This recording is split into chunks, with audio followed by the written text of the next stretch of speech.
Hey Playas, how you doing? Welcome back to Playas Guide.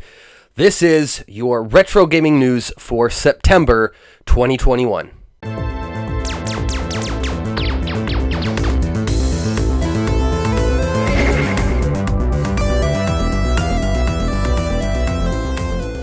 To start things off for September, let's talk about Doughty Dreads. This is a new, colorful platforming homebrew for your Super Nintendo.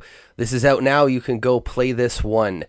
Another homebrew that is now available on an NES cartridge through Broken Studios is L'Abbé des Morts. I hope I'm saying that correctly. So this game was available, or is available, on the C64 and the Genesis.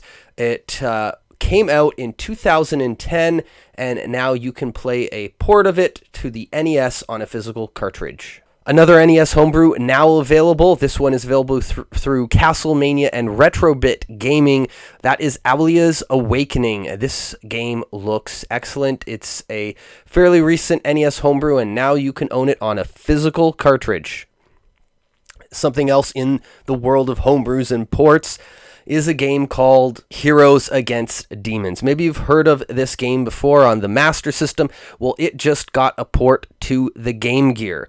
So if you're a Sega nut, like I know some people are, check this one out. You know, that's really interesting. You don't hear too often about new games for the Game Gear.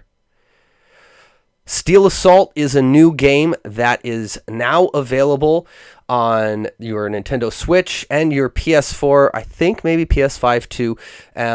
This game looks really cool. It has a retro style. It's a new indie game. You can expect to see it at some point, probably in November, live on Playas Guide Saturday night on the Retro Indie Show. And please give Playas Guide a follow over on Twitch if you haven't done so already. The game was released on September 28th, and also recently released on September 30th, a game called Untitled. So this is another indie game that has a bit of a retro aesthetic. It looks a little bit more like Hyper Light Drifter, and should be an interesting one and fun game to play. You could pick that up on your Xbox, PS4, PS5, Switch, or Steam. At that same time, Centipede Recharged was released and is a new Centipede game from Atari. You don't hear about too many new games from Atari coming out all the time. This one obviously pays homage to the original Centipede, but with some updates, and tries to make it, you know, a newer version that's a little bit faster paced, a little bit flashier, but still has that arcade style that many of us are looking for in a Centipede game. Castlevania Advanced is a new collection that follows up the Castlevania Legacy collection. This is the Game Boy Advanced games, and I believe one Super Nintendo game, which is Dracula X. That will be on there too. So there's 4 games. You have Dracula X, obviously, and then you also have Curse of the Moon, Aria of Sorrow, and Harmony of Dissonance. So lots of Castlevania games there, the retro ones for you to play. I wonder if there will be a third Castlevania collection with some of the games like Symphony of the Night and Legacy of Darkness. One more game that came out for retro fans was a modern-day reboot of Actraiser.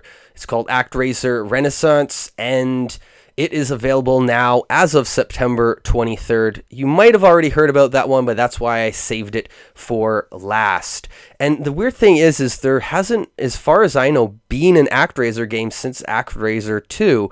Really interesting that they decided to do that. I didn't realize that there was such a fan base for Actraiser, but I guess there is, because the game seems to be doing pretty good. That's your retro gaming news for September. Make sure you are subscribed to the channel and following Playas Guide on Instagram, Twitter, and Twitch. We also have a Discord where I post, and you're welcome to post too, lots of retro gaming news discussion. So head on over there and join up. Until next time, I'll catch you on the flip side.